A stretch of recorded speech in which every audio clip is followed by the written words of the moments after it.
So people wanted me to check this out. Essentially, for some context, Snow White is getting a reboot, like every other Disney film in the freaking world. And Rachel Zegler, the actress, the Snow White herself in the new movie, has said some very off-color stuff, and the internet's mad. Let's take a look.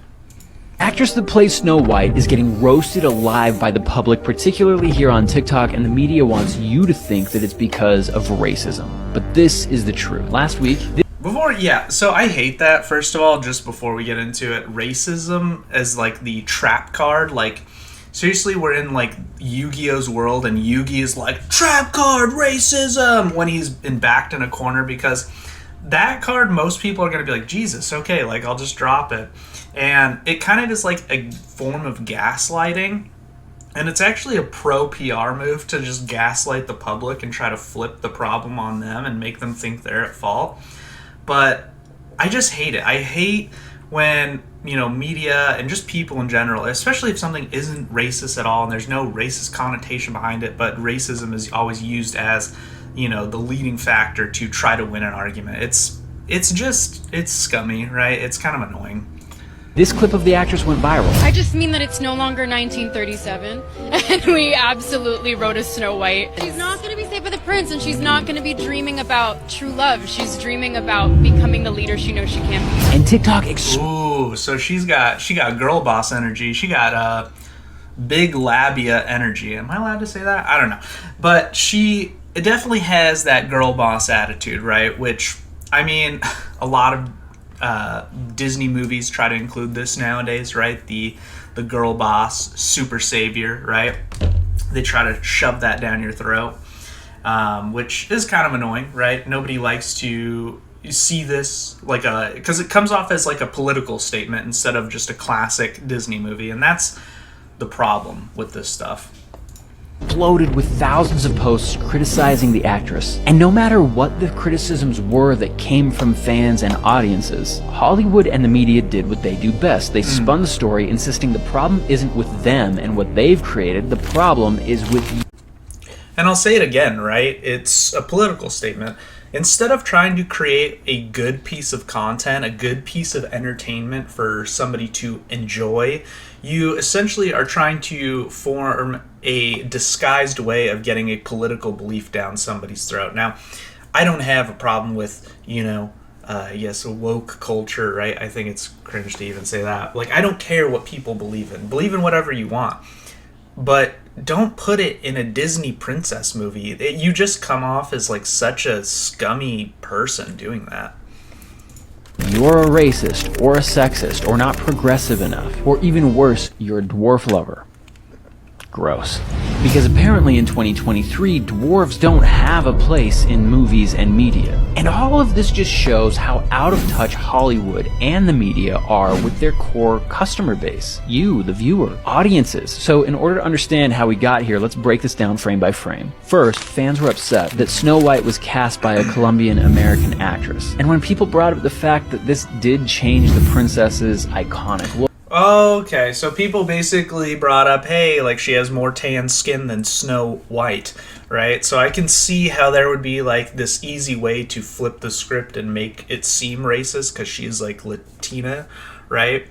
But I still think that's quite a reach because she is, yes, different than the iconic look. Then again, she's a fucking cartoon, right? look. Even fans that were just saying, hey, the costume looks like it came from a discount rack at Party City, anyone who had a problem with the look of this new... Well, that's the problem with the internet, though. It's like anytime they get hold of something like this and something cringe happens, they essentially expand upon it and just will tear that shit apart piece by piece, starting from the costume all the way down to the words that she says, right? Everything, like, nothing is sacred, nothing is safe after the initial bad thing, right? Like, look at the Sniper Wolf situation. People dug in that lady's life all the way down to 48 years ago worth of videos. Snow White, they were immediately labeled as racist. Then, when fans questioned the removal of the beloved 7 dwarfs from the story, we the public were told that we shouldn't even be saying dwarf because it's somehow offensive and not politically correct. Dwarf? They shouldn't be called dwarf. No, they should be called people with dwarfism. They shouldn't be called... What's wrong with being called dwarves? Nothing, but that's not the correct That's the term. story. Dylan, First of all, I did not know the dwarfs were not in the new Snow White. That is news to me. And that is very strange. They're basically... that is the... Honestly, when I think about Snow White, for anybody that hasn't seen it, the majority of that plot is Snow White cleaning the house, playing with animals, and the other part is like watching the Seven Dwarves act out a Three Stooges act. That's what makes the entertaining part. That's what I liked as a kid, right? I did watch a lot of the Disney movies when I was, a little fella, and that's my favorite part of Snow White, were the dwarves, right? I guess you can't say dwarf. I mean, I feel like there's a lot of sensitivity put behind words nowadays. Now, what I think makes a word bad is if there is malice behind it, right? Dwarf is also a fantasy creature, right? It is, a mining type person, somebody in the mountains that dwells. There's, forest dwarves. It's a fantasy type creature. There's no malice behind the dwarves in the Snow White, right? So if you call somebody, a dwarf in real life and there's malice behind it, that's when it becomes bad, right? But doing stuff like this is just anecdotally dumb to do. Just because, like I said, you're trying to... You try so hard to stay politically correct and try to stay so... politically in line that you lose sight of like the true entertainment, and that's what these movies, these shows are all about. You're not allowed to tell yourself. And now that the lead cast member, Rachel... Because that's the thing, right, chat? So a kid is not going to know the difference. A kid is not going to know the difference between, good and evil, right? They can tell if there's malice behind something, but they're not going to say like dwarf, right? Like, and go out and use that in malice and be like, I love Snow White and the Seven Dwarves, because it's a fantasy movie, it's a kids show, that's what it's supposed to be. There's no ill intent, having a child watch that.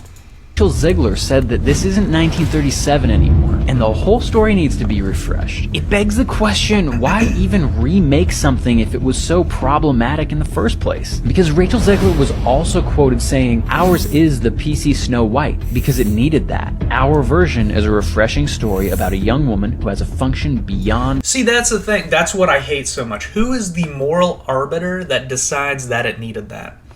Who? Honestly, who gets to choose what is right from wrong? Who is doing that? And I hate that people assume that role, and that's what I hate most about this, is that the entire creation of this is founded on a political ideology and moral stance and somebody who believes they're the moral arbiter. And that in itself is flawed. It's wrong. Even if I agree, with, more women's rights and, women power and all that stuff, I don't want it in a fucking kids show.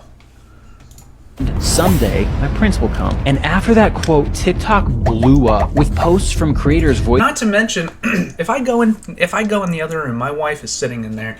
If I go in there and say, hey babe, guess what? You don't have to work ever again.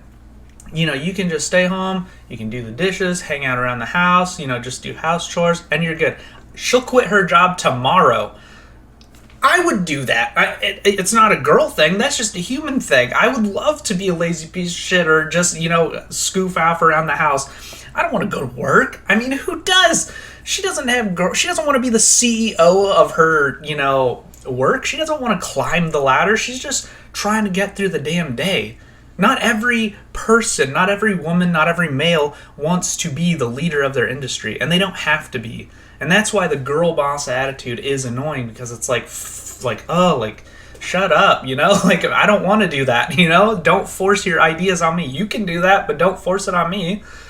Voicing their preference that they don't want to watch a girl boss become a powerful leader. They just want a simple love story. And this is the real reason for why woke remakes are always going to be disasters. It has nothing to do with racism, sexism, or lack of progressivism. It's really about the fact that when it comes to storytelling, just like food, people have familiar staples that they enjoy going back to regularly. And these staples, in order to be successful, have to remain consistent. Because when we as human beings are craving something to tickle the pleasure centers of our brains, we go back to the things that we know and love, both in movies and in food. That's Just true. think about this. Maybe you love cookies. How many of my boys in chat go back and watch Lord of the Rings trilogy every month? Me. I do. It is like my mating call. Lord of the Rings every time. Maybe sushi is your thing. Maybe it's just a simple burger. People just like what they like. And that's never really going to change, no matter how much you or somebody else thinks it should. Now, that being said, there is nothing wrong with brand new recipes and innovation making their way into media and into food. But when you change the recipe of a classic that was tried and true, that people already loved, you're gonna have problems. Let's take Coca-Cola, straight from the McDonald's fountain. This is our example. If you change that, people are going to freak out. Fountain Coke from the McDonald's tap has been the same recipe since 1955, but its age doesn't matter. People don't want it to change even though it's old. We don't need something more refreshing than that because it's familiar. You can't fix perfection. So McDonald's Coke is goated, but I get what he's trying to say here is essentially, you don't fix what's not broken. Mama said, if it ain't broke, don't fix it kind of thing. And Snow White was not broken. It was a great story, and it should be respected as such. It was made in 1937. Yeah, it has a lot of different core elements, but you also don't get to be the moral arbiter of what decides, good and bad. You just don't, right? There's some staple things that you can say are good and bad, but they're not beating the woman, like Snow White's not getting slapped across the face. She just likes hanging around the house. It's not a big deal. Because it's a classic, because it works. And if you prefer Coke from and you shouldn't change the story. You just shouldn't. If you're gonna reboot something, stay true to it. Thinking of classic World of Warcraft, for example, stay true to the original, and it'll be just fine because it was good.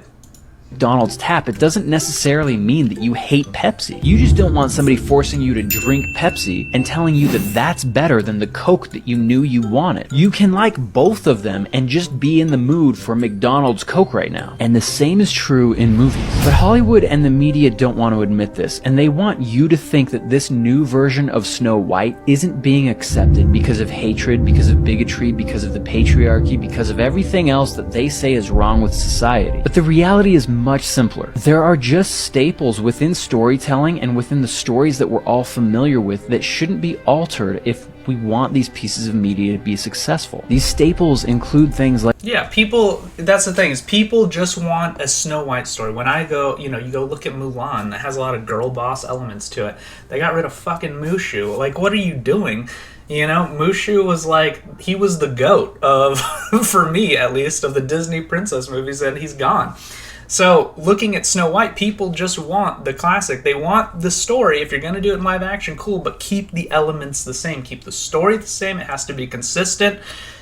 She's going to get kissed by the prince, and they're going to live happily ever after. Because you know what? That's what made it famous to begin with. This is like going back and trying to remix Beethoven's music, but instead of a remix, on top of it is a... blank track of essentially talking about political correctness. What the hell are you doing? Don't try to fix something that's not broken. Like searching for true love, falling victim to vanity and jealousy, victory and defeat, overcoming impossible odds, and the possibility of happily ever after. Because people really want and need that today, even if it's just a True! Dude, oh God, happily ever after? Are you kidding me? Do you know how much of a godsend that would be for people? Just such simple bliss. People don't want to be the leader of the industry. People don't need to go to, the top of their ranks to feel something good. Some people just want to live in peace. Some people happily ever after. If all I had to do was laundry and dishes and cook and just enjoy my time in the backyard, sipping on some coffee, me and my wife that is our happily ever after, truly. I mean, and that's that. I'm not on a yacht. I'm not, commanding droves of people around. This is just what people want. A lot of people want that. And people are attracted to stories like these because it's like, oh, like it's a nice little escape. I don't have to be constantly reminded of, the daily things, the daily grind that I have to be on. fantasy. OnlyFans, dating apps, and the lie of the independent, successful, career-driven woman in 2023 has destroyed the overall happiness of women and men in this country. In fact, right now, over 52% of American women are single, and Prince Charming coming into the picture to change that is a literal fantasy for millions of young women and adult women all over the country. And Disney has opted to not provide that as a theme within this movie so that audience... And I'm just laughing because it's so true, right? I mean, personally, you just need a good gal, good bed, and a fridge full of food, and you're set. There's no strings attached, nothing additional, right, that you need to be happy, in my opinion. Now, other people might want more, but that's not what everybody wants. Audiences can escape the reality of what they're facing in everyday life. And Disney has done that because they are stupid. Because when you promise great-grandma's famous chocolate chip cookies, a recipe that's been passed down for generations, and then you bait and switch your dinner guests with something that's gone so far off the original recipe that it's unrecognizable, of course they're going to demand what they thought they were going to get. Of course they're going to ask for the thing that they knew they already liked. TikTok's problem... They say you're going to get grandma's cookies, instead you get a bowl of shit. A hot turd bowl. That's what you get in response to hearing that you're going to get grandma's cookies. You're going to be so mad. You're going to be criticizing the cook, the chef, the kitchen that you're in, the house that you're in. These people are going to get biblically roasted. And then this is like basically when Disney calls everybody else racist. This is like the house, the restaurant, calling you an idiot for not liking their shit bowl that they served you. The balls on these people. Problem with Snow White has really nothing to do with racism, sexism, bigotry, or anything else. People were just promised chocolate chip cookies, and instead they're getting a turd in the shape of a cookie. And when would-be audience members voiced their displeasure over this, the media does what it does best. They went ahead and gaslighted everybody, or at least they tried to. So just remember, there is nothing wrong with you if you don't like or want what you're being offered by the media. If it smells like dog poop, if it looks like dog poop, it probably is. And you're not weird for not wanting it, no matter how much the media tells you that you should. Yeah, I mean, this is a great example of basically how to kill your movie in 60 seconds or less. When she did that, she was making a very clear statement that she was not on board with the original and not on board with the original ideology of what made that film great to begin with. And as an actress, or actress, actor, whoever, it is your primary objective to, especially when remaking something, when you're redoing a play, to get it accurate for the respect out of that content, for the respect out of, that era, right? The time that you're trying to perform as. It's a performance of that time. It doesn't reflect her actual values in real life. I don't need a play, I don't need a film to reflect somebody's values to me. I just want to see the film. I want to see the story, that what it was actually meant to be without all the corporate and political bullshit. I don't want to be in this world for just a little bit, right? I just want to escape, go somewhere else where things are simpler and there's a lot less clutter. It doesn't have to be complicated. Let me know what you guys think. Make sure to like, comment, subscribe. Thanks.